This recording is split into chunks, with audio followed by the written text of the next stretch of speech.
Terima kasih kepada Saudara Anjas Maulana dan Saudari Putri Siti Ruqoyah atas penyampaian kesan dan pesannya.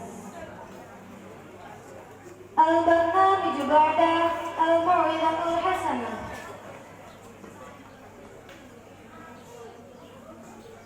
Acara selanjutnya Mau'izah Hasanah yang akan disampaikan oleh Kiai Haji Abdul Wahab Dasuki Adnan. Kepadanya dipersilakan.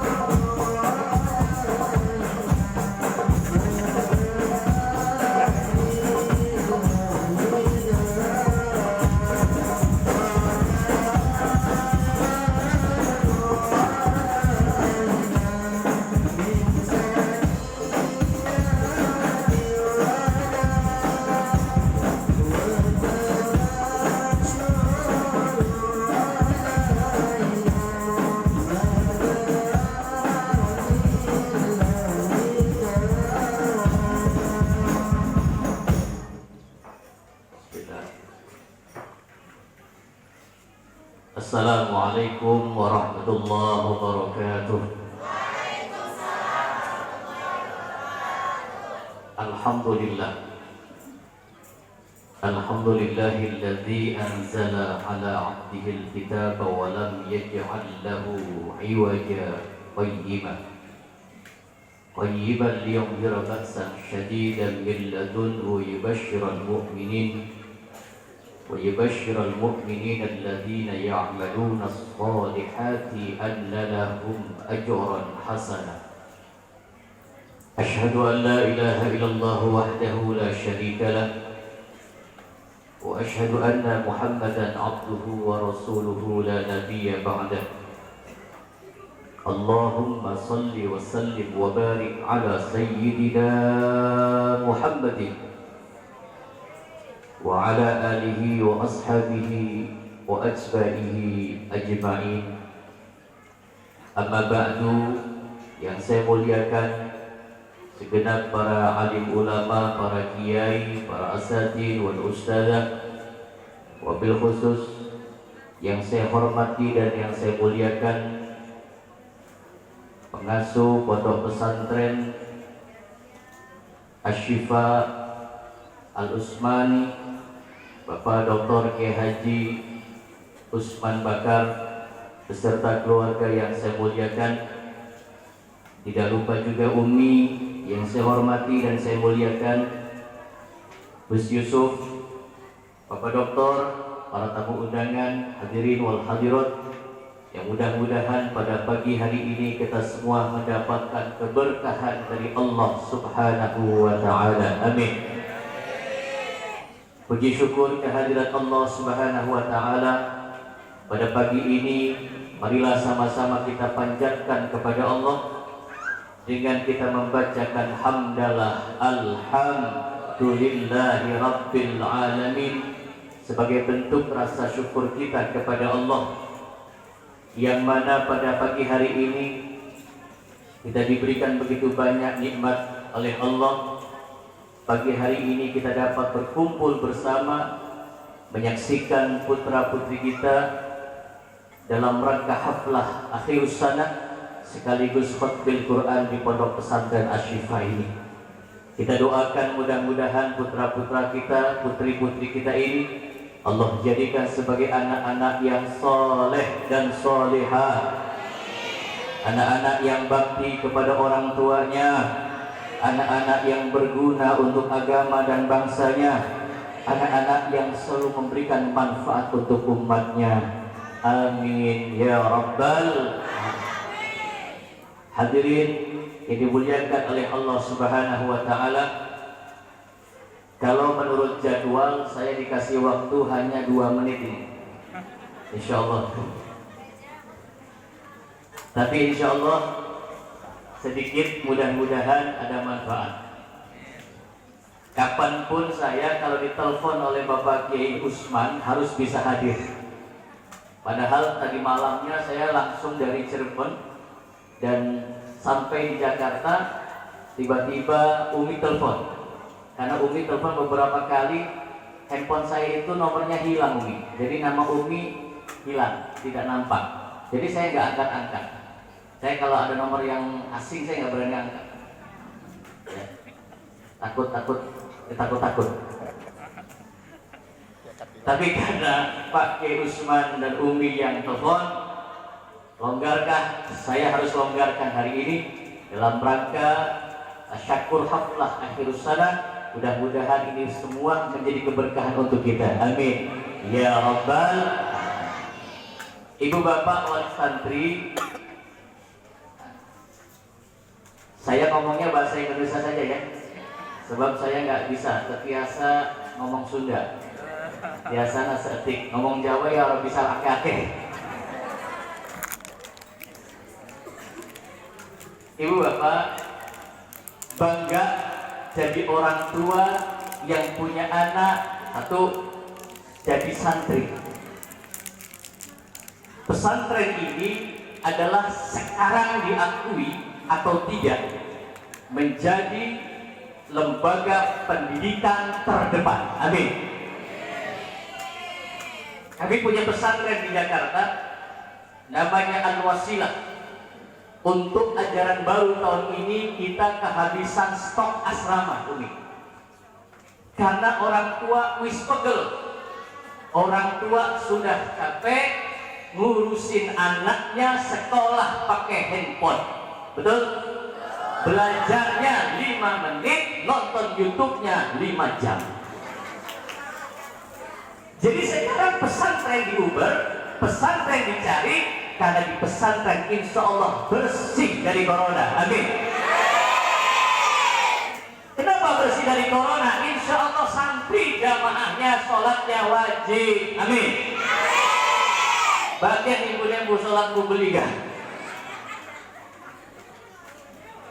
Tapi kalau kita punya anak di pesantren, insya Allah wong tua bangga dunia wal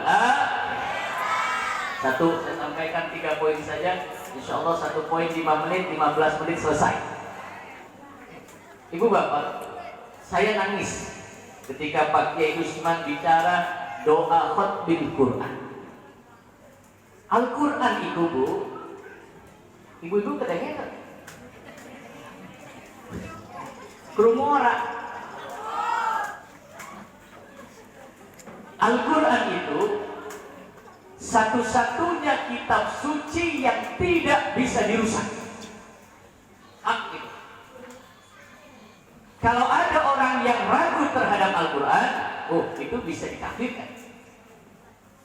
Karena Allah itu menurunkan banyak, lebih daripada 70 kitab dan mushaf yang Allah turunkan kepada para rasul dan para nabinya.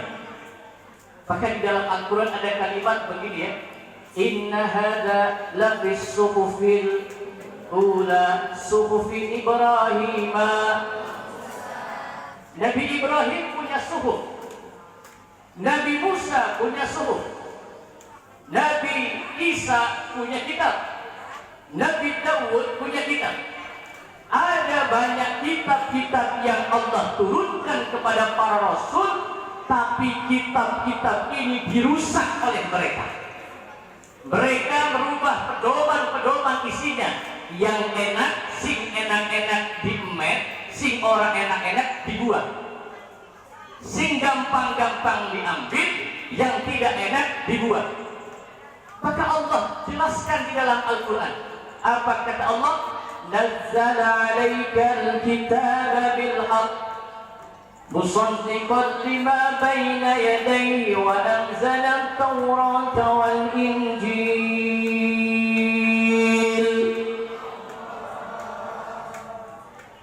Allah punya kitab Taurat, Allah punya kitab Zabur, Allah punya kitab Injil, Allah punya suhuf Ibrahim, Allah punya kitab-kitab yang lain yang Allah turunkan kepada para nabi dan para rasul, tapi kitab-kitab ini abad dirusak oleh mereka.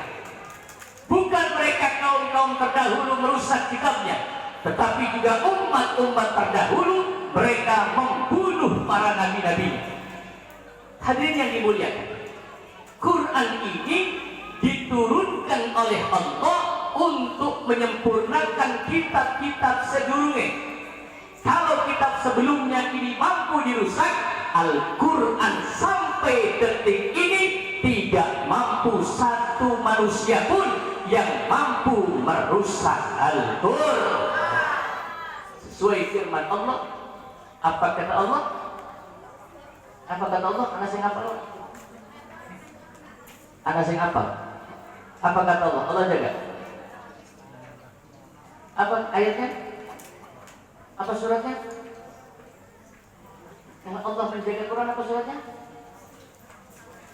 Oh ya lupa ya. Pokoknya. Ibu Bapak, Al-Quran ini diturunkan oleh Allah dan Allah yang menjaganya.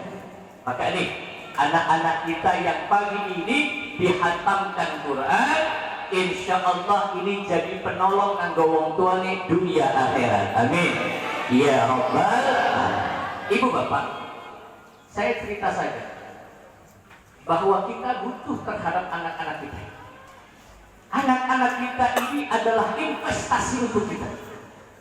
Anak-anak kita ini adalah merupakan investasi untuk kita, tabungan untuk kita. Kalau kita punya anak yang soleh, anak yang bisa baca Quran, anak yang lulusan pesantren, bagian orang tuanya bodoh, walaupun orang tuanya nggak ngerti agama, tapi anaknya masuk di dalam pesantren, anaknya ngerti agama, anaknya bisa baca Quran, insya Allah orang tuanya punya jaminan surga. Amin. Ditampang-tampangnya calon-calon surga kabeh. Amin. Calon surga. Kalau calon itu bisa jadi bisa enggak.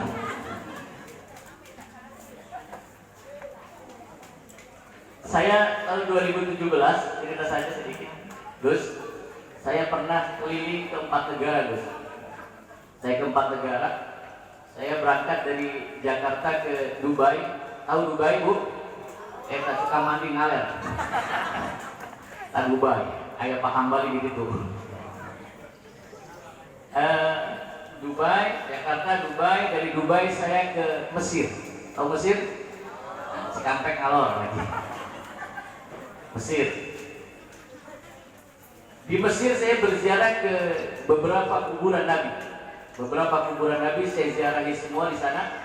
Ada Nabi Daniel, ada Nabi Luqmanul Hakim, Nabi yang disebutkan di dalam Al-Quran.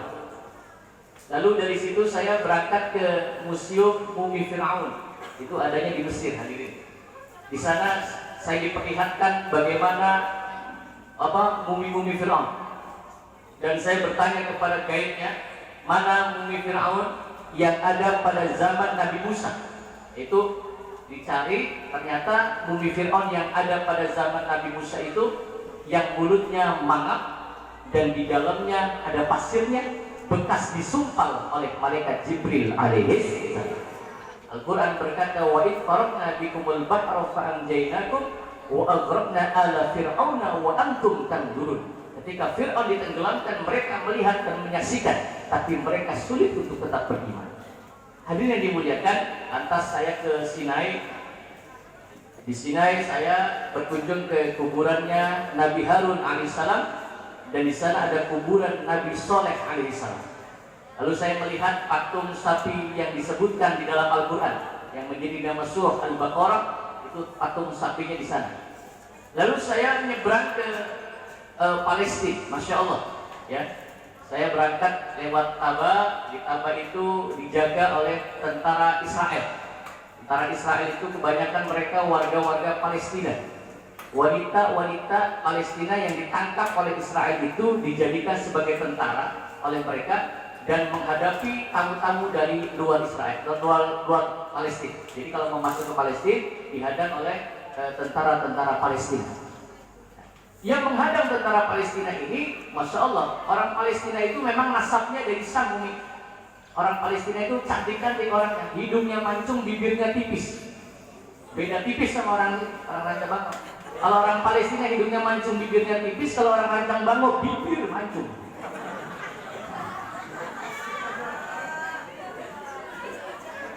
Kenapa bibirnya mancung? Karena suka ngomelin suaminya.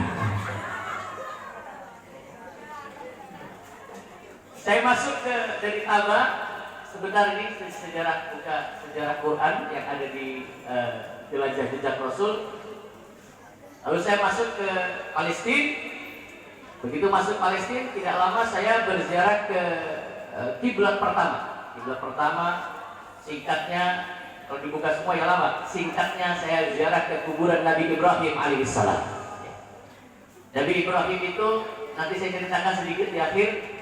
Lalu saya yang penting adalah saya berziarah ke kuburan Nabi Musa alaihissalam. Nabi Musa itu kuburannya disebut dengan Jericho. Jadi saya belak-belakan aja saya buka, karena ini program. Jericho 2000 itu program Yahudi pada tahun 1992 punya program tahun 2000 nanti namanya Jericho 2000 menghancurkan Islam di Indonesia. Itu programnya. Bagaimana cara orang-orang Yahudi menghancurkan Islam di Indonesia? Tidak dengan agama mereka, tidak dengan cara mereka, tapi sesuai apa yang dikatakan Al-Quran. Walam tarda ankal Yahud wala Nasara hatta tattabi'a millatahum. Tidak ridho orang Nasrani dan orang Yahudi terhadap majunya Islam. Justru orang Islam itu sendiri yang mengikuti gaya dan tata cara orang Yahudi. Nih, bu, santri bangga pakai sarung, pakai koko, ganteng kayak kiai, amin. Sebab bergaul karo kiai, jadi mampu kiai, amin. Masih mending mampu kiai daripada kiai mampu. Alhamdulillah nih, pakai sorban, pakai kok, ya. Ini masya Allah luar biasa. Ganteng-ganteng kumisnya tipis. Calon-calon kiai, calon-calon ustadz. Dulu saya santri. Apa program Jericho 2000 itu? Hancurkan Islam. Dengan cara apa? Jauhkan orang-orang dengan agama. Anggap agama itu tabu. Anggap agama itu perusak. Mengkenen gloli, begini nggak boleh, begitu nggak boleh. Jauhkan orang dari agama, jauhkan orang dari masjid, jauhkan orang dari ulama, jauhkan orang dari pondok pesantren. 2000 gagal, 2020 mancing. Dengan apa? Corona. Masjid, sholatnya jauh-jauhan, persis kayak wong budek. Jauh-jauhan sholatnya. Jumatan dilarang, betul? Sekolah bloli, pasar jalan, betul? Maka masya Allah pesantren ini yang insya Allah mampu menyelamatkan anak-anak kita, mampu menyelamatkan generasi-generasi kita dari tipu daya setan. Amin. Ya Rabbal. Anak dihantam pakai handphone, dikasih lihat gambar-gambar porno. Anak santri nggak pernah pegang handphone, betul?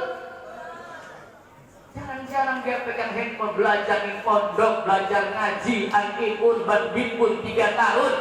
Ibu-ibu luru duit dan biaya anaknya, insya Allah ibu dari ahli surga. Amin. Terakhir, saya ziarah ke kuburan Nabi Musa alaihissalam, namanya Jericho, program Yahudi.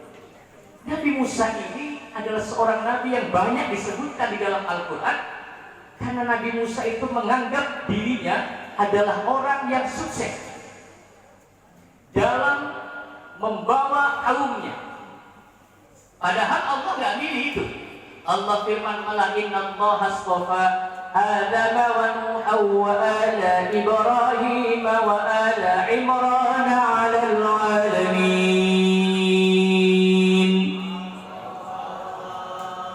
Kayaknya wis lapar kayaknya wis. Nyongnya dulu sarapan soalnya. Inna Allah astafa Adam wa Nuh wa ala Ibrahim وآل عمران على العالمين.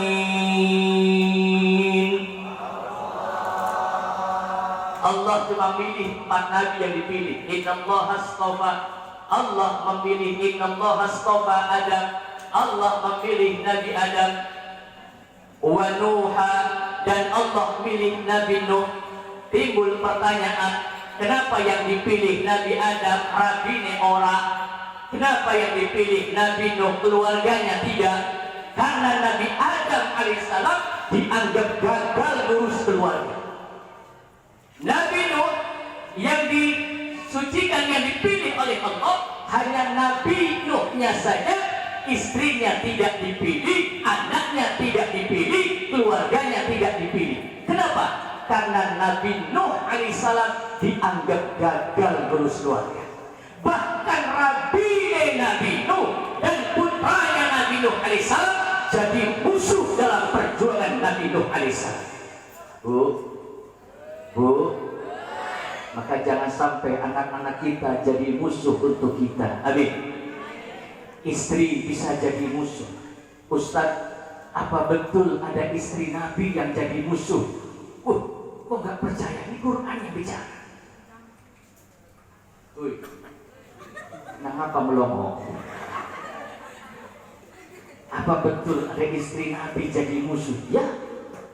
Al-Quran berkata, Zaraballahu mathalan lilladzina kafaru imra'ata Nuh wa imra'ata Lut kanata tahta 'abdayn min 'ibadina as-salihin.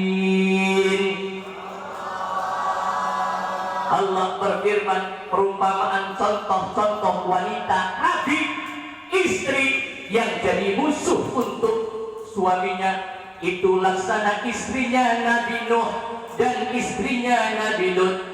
Kanata tahta 'abdayn min ibadina as-salihin. Padahal kedua istri Nabi ini dalam pengawasan hamba-hamba Allah yang soleh.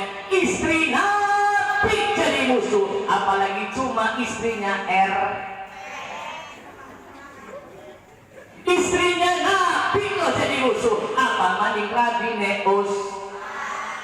Istri Nabi lo jadi musuh, apa maning rabine dia. Si ngomong dulu nyong ayo.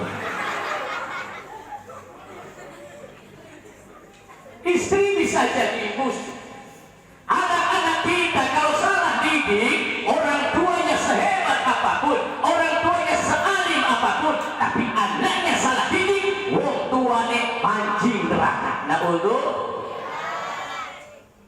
orang tuanya ahli ibadah, orang tuanya ahli tahajud, mbok bapaknya sujud jengking sampai batuknya bundas, sampai sujud duha rajin, tapi anaknya salah didik. Al-Quran berkata, apa kata Quran? Ada anak-anak kecil yang mereka menangis di dalam neraka.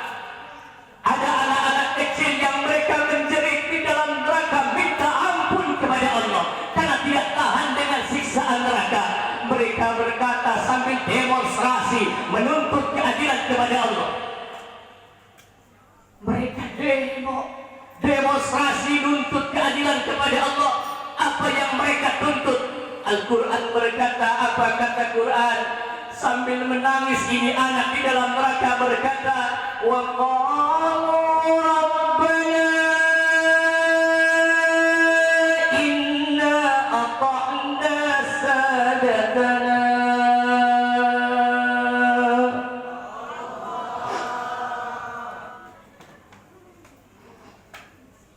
Turun mangan.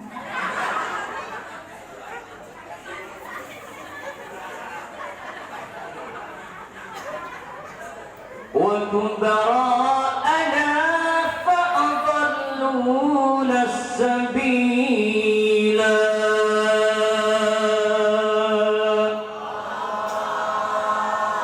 Di jero neraka, di dalam neraka ada anak-anak komplek menangis menuntut keadilan kepada Allah. Mereka berdemonstrasi menuntut kepada Allah. Apa yang mereka tuntut? Wa qalu rabbana inna ata'na sadatana wa kubara'ana fa'adalluna as-sabila.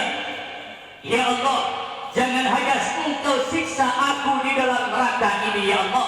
Jangan hanya saya engkau siksa di dalam neraka ini ya Allah. Jangan hanya saya engkau siksa di dalam neraka ini ya Allah. Saya bisa masuk neraka bukan karena saya ya Allah. Saya masuk neraka gara-gara ibu saya ya Allah. Enak-enakan kondangan pasaran kerja lurus-lurus. Saya mabuk dibiarkan saja ya Allah. Nah, apa benar? Lepuk ngomongnya kempok 5 menit paling ya Bu ya.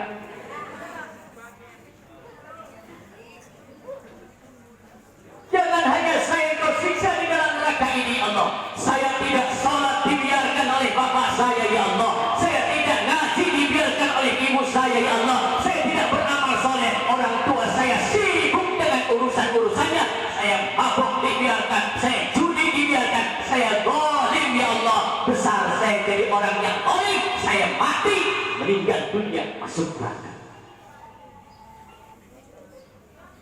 Anaknya nuntut, kata Allah, apa yang kau tuntutkan? Aku minta keadilan kepadamu ya Allah. Saya bisa masuk neraka gara-gara orang tua saya tidak pernah mendidik dengan pendidikan agama. Ibu saya tidak pernah ngajari saya Quran. Ibu saya tidak pernah ngajari saya ngaji.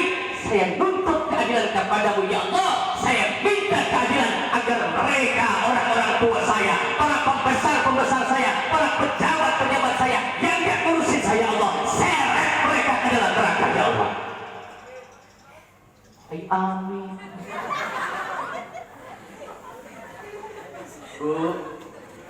Bu, orang tua ahli ibadah bisa diseret. Tapi sebaliknya, Masya Allah, saya bangga ini lihat wajah-wajah ahli surga. Amin. Nanti cari suami, jangan santri ya, jangan asal aja, jangan jadi cewek matre.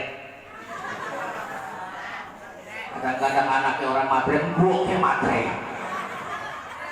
Jangan ngomong aja penok, awin orang ustad, kiai sarungan baik pegawaiannya. Gue mau talapak, keputusan apa orang kuat. Kiai Usman itu pakai sarung. Kalau kiai pakai sarung, kiai itu menunjukkan demokrasi kebebasan. Dia pakai sarung ganteng gagah tuh. Orang sholat pakai sarung enak lega tuh. Begitu ruku Allahu Akbar. Kiai pakai sarung. Kenapa? Karena kiai ngerti demokrasi kebebasan. Kadang-kadang kiai pakai sarung nggak pakai daleman. Bebas. Allahu Akbar, bebas, betul. Enak sholat tuh. Makanya anak sholat itu kalau orang perempuan ini fikih ya Gus ya. Kalau fikih itu kalau perempuan, kalau laki-laki jangan rapat-rapat, agak lebar tuh. Karena apa? Takut anak sini kecepit. Iya. Ini fikih benar. Saya antri sama dengan kalian. Kalau perempuan jangan lebar-lebar, sini rapat. Tenang apa? Takut masuk angin. Sujudnya beda, rukuknya beda. Lo santri, saya pesantren dari kelas 2 SD. Anda di taman SD, saya kelas 2 SD sudah masuk di Babakan Suwari. Sampai sekarang saya jadi santri, alhamdulillah. Saya santri, jadi anggap saja kawan ya, saya santri. Bu, Ibu, bangga punya anak di pesantren, alhamdulillah. Kalau ibunya baik, orang tuanya hebat sekalipun, anaknya salah didik, wong tua tanggung jawab. Betul? Tapi sebaliknya, terakhir, walaupun embok bodoh, maaf, baca Quran bisa. Saya sering ceramah keliling-keliling, Indramayu, Subang, Sumedang, Majalengka, Tomo sampai Brebes. Kebanyakan ibu-ibu bisa aja. Mudah-mudahan ini ahli Quran KB. Amin. Saya ceramah di Jawa Tengah, saya ketawa sendiri jadi makmum. Karena di Jawa Tengah itu kalau baca Quran nggak bisa alamin, bisa yang ngalamin. Benar. Alhamdulillahirabbil alamin. Supir saya tanya, Gus, Gimana ngalamin? Ya gak apa-apa ngalamin. Mending ngalamin daripada gak ngalamin. Mending ngalamin tapi ngaji daripada gak. Cuman bingungnya pas baca alam taro kaifa fa'ala rabbuka bi ashabil fil alam yajmal. Harusnya alam yajmal karena gak bisa bisa nyengal. Alam yajmal kumaha Gus tenaon-naon.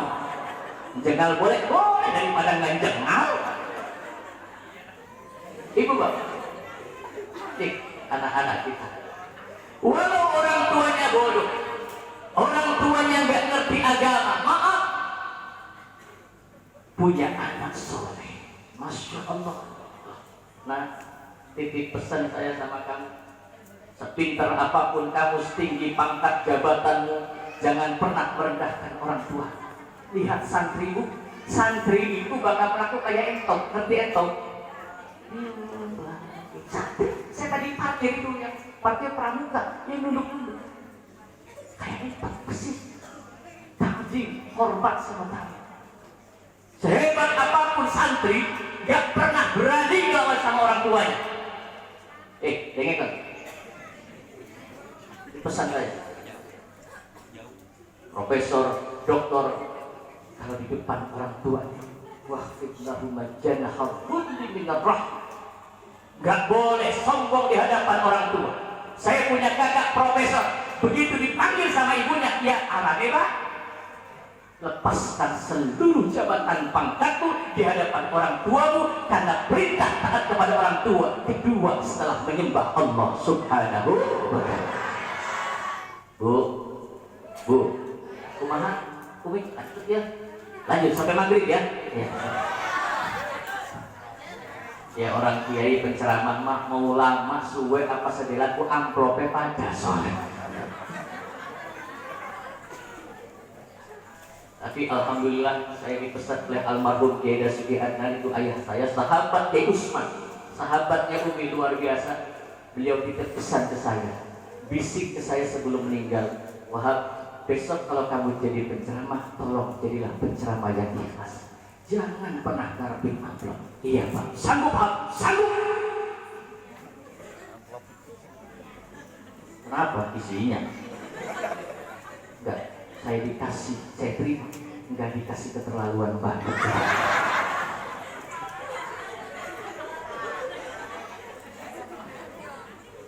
Ibu bapak, walau orang tuanya nggak ngerti agama, orang tuanya bukan ahli ibadah, tapi anaknya di dalam pesantren, anaknya jadi anak soleh, anaknya doa untuk orang tuanya, maka orang tuanya terbawa masuk surga. Amin.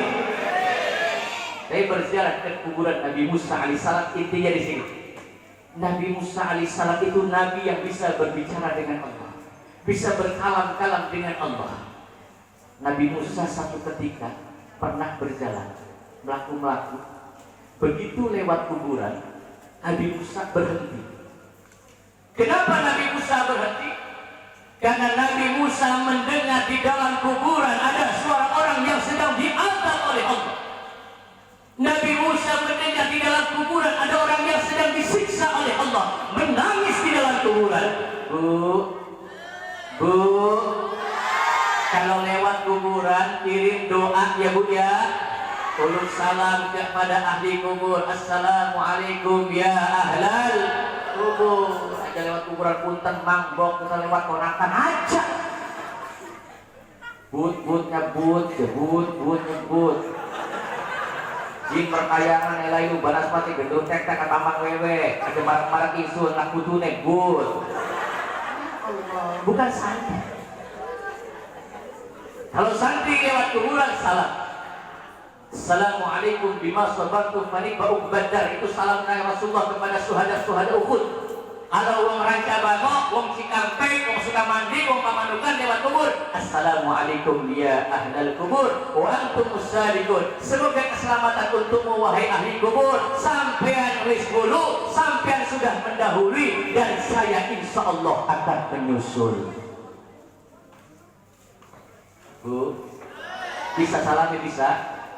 Assalamualaikum ya ahlal kubur. Ustaz, Apakah orang yang ada di dalam kuburan itu bisa menjawab salam kita? Bisa. Si orang kerungu, lamun kerungu sampai melayu. Assalamualaikum, waalaikumsalam. Sampai wis mulu, sampai ngusulnya kapan? Wah, bisa mereka menjawab salam kita.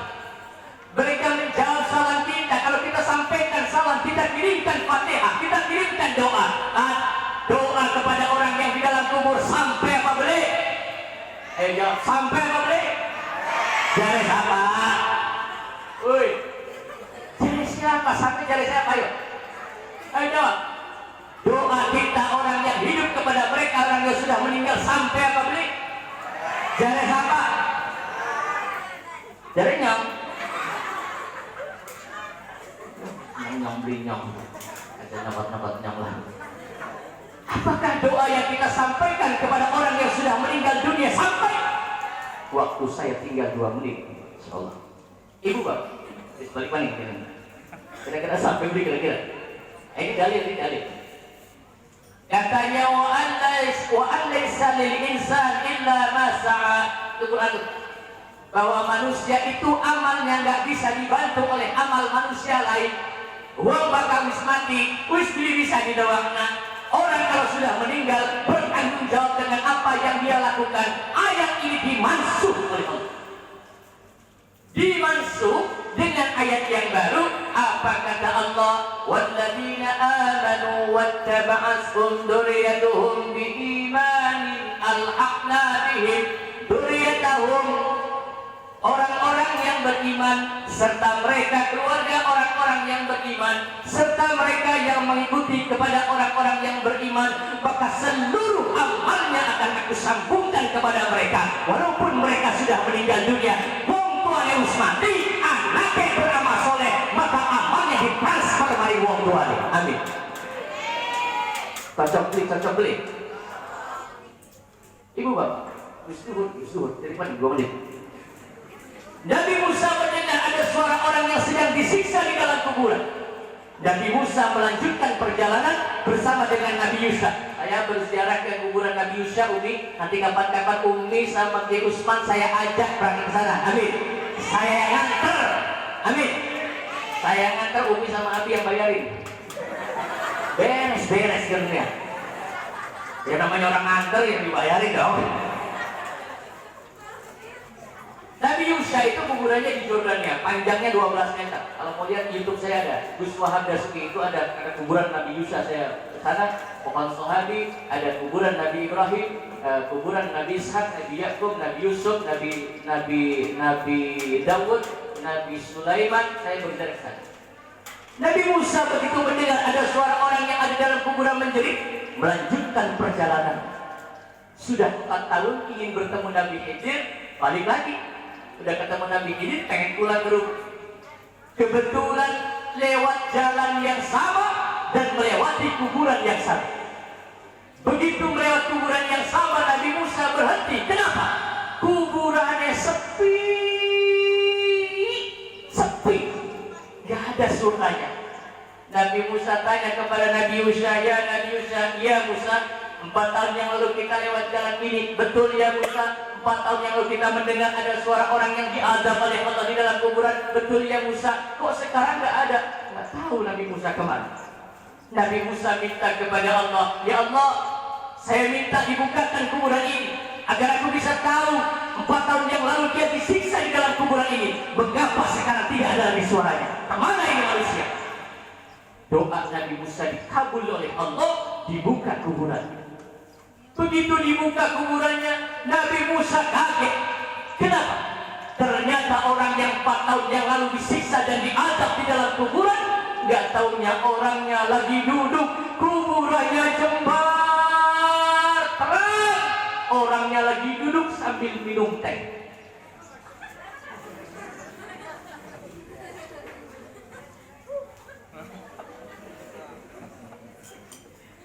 Alhamdulillahirabbil alamin.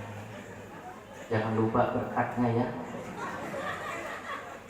Berkat itu penting buat kiai, karena kiai kalau kemana-mana suka ditanya sama istrinya. dari mana kan pengajian, mana Kiai Usman, berkatnya mana. Jadi berkat itu penting, asal jangan gak ada jadwal bawa berkat. Nah ini luar biasa. Hadirin, Nabi Musa bertanya, kuburannya terang, kuburannya cepat, kuburannya ada makanannya, jeruk, pisang, lengkeng, kesemak, kedongdong, semua ada. Masya Allah, ini di dalam. Lah saya berangkat ke sana. Ini Umi Kirok yang Kori tadi, Umi dari mana? Pamanukan. Oh, Pamanukan. Kebanjiran kan? Alhamdulillah. Suaranya luar biasa ya. Luar biasa. Saya kalau ada dengar baca Quran saya menangis. Masya Allah. Hati saya tuh apa ya, gampang menangis. Apalagi kalau akhir-akhir bulan. Hati saya gampang menangis.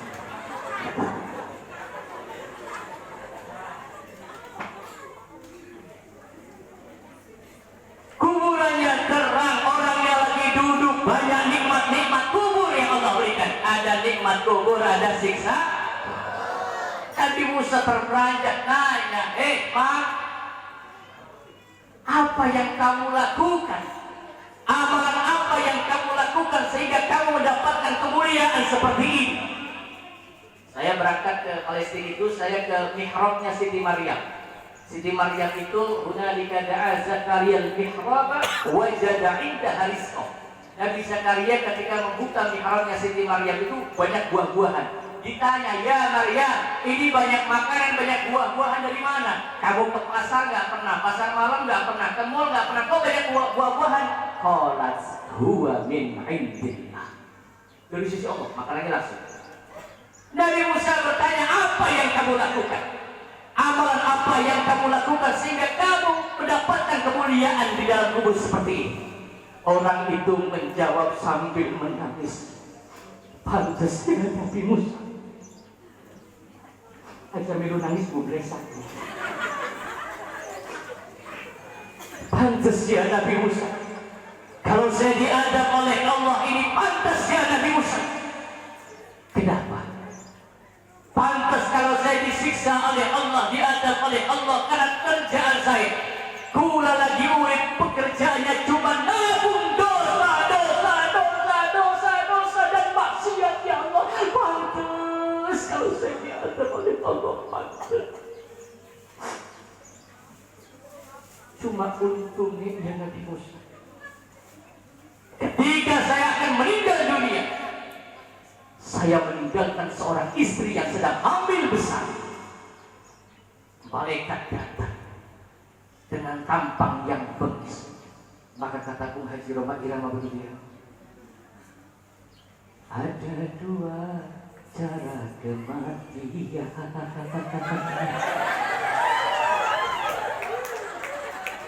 bergantung amal dan perbuatan.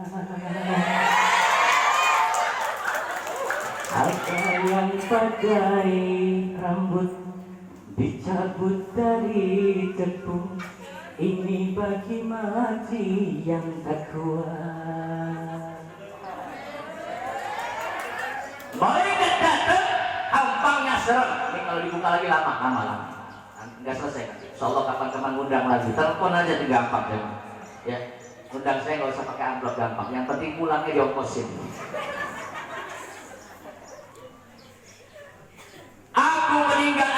Aku dicabut nyawa. Aku meninggalkan seorang istri yang sedang hamil besar. Aku meninggal dunia, istriku ini wanita salehah, lulusan pesantren Asy-Syifa. Amin. Jangan terkadang kalau suaminya bejat, istrinya saleh. Nabi Nuh, Nabi Rasul, dalam pengawasan hamba Allah, istrinya durhaka. Fir'aun pembunuh, wa idnajainakum min ali fir'aun yasumunakum su'al adab yudabbihuna abna'akum wa yastahyuna nisa'akum. Fir'aun pembunuh, Fir'aun durjana, punya istri wanita solehah namanya Asy. Biasanya begitu. Kalau suaminya loman, boral, istrinya medhi.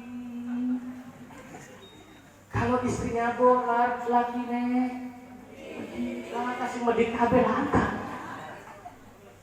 Sallu ala Nabi Muhammad. Aku meninggalkan istri yang sedang hamil besar. Untungnya ya Nabi Musa, istri saya wanita solehah, bergaul dengan orang-orang soleh. Begitu lahirnya Nabi Musa, istri saya itu didik anak saya Nabi Musa dengan pendidikan agama. Anak saya begitu lahir disusui, dibacakan doa, bahkan ketika di dalam perut, Bu, kalau pengen punya anak soleh nggak cukup di pesantren, wong tuanin doa ya Bu. Apa doanya habis salat Rabbi habli minas? Ya Allah, jadikan anak-anak saya ini anak-anak yang soleh-solehah, amin. Istri saya punya anak, mulai tambah besar, digendong anak saya dengan kalimat la ilaha illallah, la ilaha. Anak saya diajarkan agama. Orang zaman sekian di Ranca Bangong ngendong anaknya karo laguna Ayu Ting Ting. Kemana, kemana, kemana. Pantes gedenya pelangap belum. Kemana, kemana. Tambah besar anak saya dibawa ke musola. Tambah besar anak saya dimasukkan ke TK Islam, EPI. Tambah besar anak saya masuk sekolah madrasah. Tambah besar anak saya masuk pondok pesantren ya Nabi Musa. Lulus dari pondok pesantren. Anak yang soleh adalah anak yang ingat akan jasa dan perjuangan orang tuanya. Anak saya tanya, ya Allah, di manakah orang tua saya? Anaknya pulang dari pondok ke rumah, nanya mari ibunya, Ma, kuburan bapak di mana, Ma?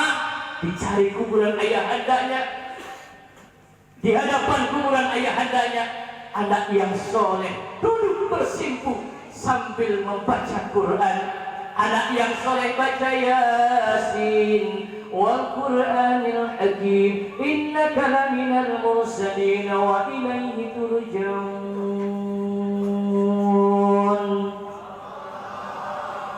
Tulis banget tadi gelis. Buat sampai orang peragat-peragat gua. Anak yang soleh baca Yasin, anak yang soleh baca Waqi'ah, anak yang soleh baca Tabarak. Selesai membaca Yasin, Waqi'ah, Tabarak, anak yang soleh doa maring Allah sambil mengangkat tangan minta kepada Allah. Sambil berdoa dia menangis, Rabbil firli dhunubi wali walidayya warhamhuma kama rabbayani shaghira. Ya Allah, ampunilah dosaku ini ya Allah, dan ampunilah dosa orang tuaku ini ya Allah. Ampuni dosa bapakku di dalam kuburan ini ya Allah.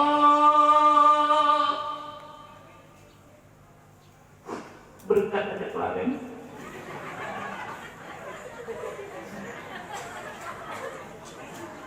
Ampuni dosa bapak saya di dalam kuburan ini ya Allah.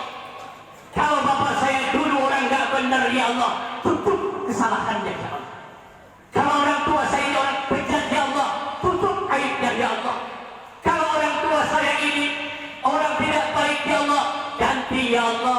Ampuni dosanya ya Allah. Jaminannya saya ya Allah. Saya sebagai jaminannya, anak yang soleh yang mendoakan kepada orang tuanya ya Allah. Ampuni dosa orang tua saya ya Allah. Ampuni dosa bapak saya di dalam kuburan ini ya Allah. Bapak saya ini orang baik ya Allah. Walaupun gak ngurusin saya ya Allah, tapi bapak saya ini ya Allah berjuang untuk saya ya Allah.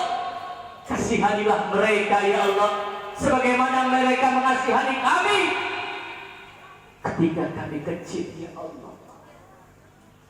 Doa anak yang soleh ditambah dengan bacaan Al-Quran yang merupakan syifa wa rahmah. Rahmah adalah ampunan Allah, rahmah adalah kasih sayang Allah. Allah Maha Pengasih, Allah Maha Penyayang.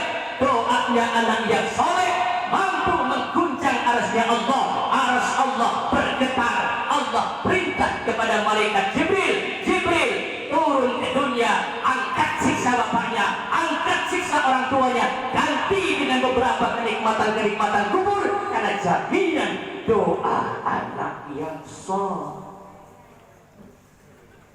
Sallallahu Nabi Muhammad. Maka banggalah punya anak yang soleh. Nabi Ibrahim alaihissalam, Nabi yang kurang disebut dengan Khalilullah, orang yang cintanya luar biasa kepada Allah. Tapi doanya, Rabbi habli minas sholihin, ya Allah karuniakanlah kepada kami anak-anak keturunan yang soleh. 3000 tahun kemudian doanya Nabi Ibrahim dikabulkan oleh Allah Subhanahu wa taala, dilahirkan di kota Mekah sesuai doanya, Rabbana wab'ath fihim rasulan minhum yaslu alaihim ayati wa yu'allimuhumul kitaba wal hikmah. Dilahirkan Rasulullah Muhammad sallallahu alaihi wasallam, Muhammad bin Abdullah bin Abdul Muttalib bin Hashim bin Abdi Manaf bin Qusay bin Kilab bin Nu'ay bin Ghalib bin Fihr bin Ilyas bin Ma'adi bin Adnan bin Ismail bin Ibrahim alaihi salam.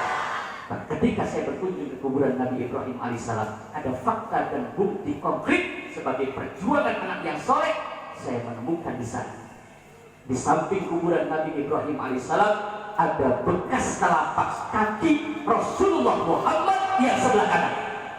Saya gosok tuh telapak kaki Rasulullah Muhammad. Santri barangkali mau bekas telapak kaki Rasulullah Muhammad, cium tangan saya sama aja nanti ya. Gosok. Saya gosok bekas telapak kaki Rasulullah Muhammad, saya cium baunya harum. Coba telapak sikil wong raja banget. Aduh, mau asik. Saya tanya, kenapa ada telapak kaki Rasulullah Muhammad di sini sebelah kanan?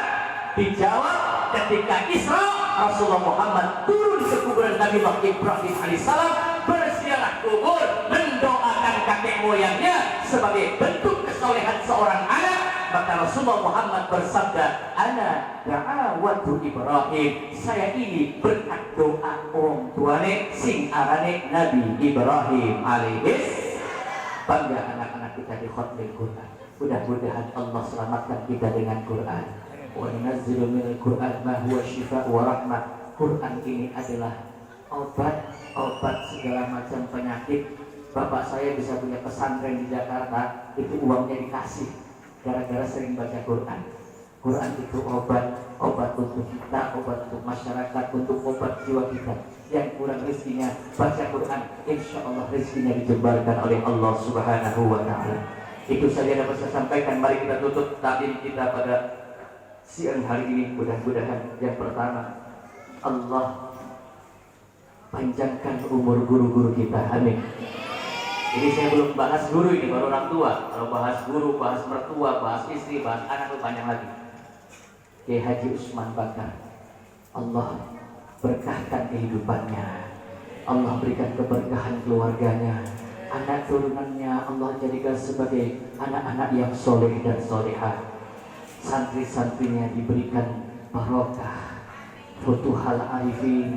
Insya Allah kalau jadi pejabat-pejabat yang soleh, jadi polisi yang soleh, jadi orang dewan yang soleh, jadi pakar politik yang soleh, lulusan dari pesantren Asy-Syifa insyaallah. Rabbana taqabbal minna innaka antas samiul alim wa tub alaina innaka antat tawwabur rahim. Rabbana afriq alaina sabra wa thabbit aqdamana wansurna 'alal qaumil kafirin. Rabbana ighfir li wa liwalidayya wa lil mu'minina yawma yaqumul hisab. Rabbana ighfir lana dhunubana wa liwalidayna wa li ikhwanina sabaquna bil iman wa la taj'al fi qulubina ghillan lil ladzina amanu rabbana innaka antar rahim. Rabbana hab lana min azwajina wa dhurriyyatina qurrata a'yun waj'alna lil muttaqina imama. Rabbana innana amanna faghfir lana dhunubana wa kaffir 'anna sayyi'atina wa adkhilna al-jannata ma'al abrar ya aziz ya ghaffar ya rabbal alamin. Rabbana inni askantu min dhurriyyati biwadin ghairi dhi zar'in inda baitikal muharram. Rabbana liqimus shalah faj'al af'idatan minan nasi tahwi ilaihim. Rabbana atina min ladunka rahmatan wa hayyi lana min amrina rasyada. Ya Allah ya Tuhan kami, ampunilah dosa-dosa kami ya Allah, dan ampunilah dosa-dosa kedua orang tua kami ya Allah. Ampunilah dosa-dosa guru-guru kami ya Allah. Ampunilah dosa saudara-saudara kami ya Allah. Ya Allah ya Tuhan kami pagi hari ini berkumpul di pondok pesantren Asy-Syifa ini ya Allah, dalam rangka mensyiarkan agama-Mu ya Allah. Dan kami insya Allah memiliki anak-anak santri yang keluar nanti menjadi anak-anak santri yang soleh dan solehah ya Allah, yang terus berjuang untuk agama-Mu ya Allah. Ya Allah ya Tuhan kami, pagi ini kami mengkhatamkan Al-Quran ya Allah, kitab suci-Mu ya Allah, kalamun qadim, kalam-Mu yang qadim ya Allah. Wa nunazzilu minal Qur'an ma huwa syifa, maka daripada itu ya Allah, turunkanlah rahmat-Mu ini ya Allah, turunkanlah ampunan-Mu ini ya Allah, berikanlah kami obat ya Allah, berikanlah kami petunjuk di dalam kehidupan kami ini ya Allah, dengan barokah Al-Quran ya Allah, sesuai dengan hadis-Mu ya Allah. Iqra'ul Quran fa innahu ya'ti yaumal qiyamah syafi'an li ashabi. Bacalah Al-Quran karena sesungguhnya Al-Quran memberikan syafaat bagi pembacanya ya Allah. Maka berikanlah syafaat Al-Quran untuk kami ya Allah, baik di dunia maupun di akhirat kami ini ya Allah. Rabbana atina fid dunya hasanah wa fil akhirati hasanah wa qina adzabannar. Walhamdulillahi rabbil alamin. Terima kasih. Allahul muwaffiq ila aqwamit thoriq. Assalamualaikum warahmatullahi wabarakatuh. Ya Rabbana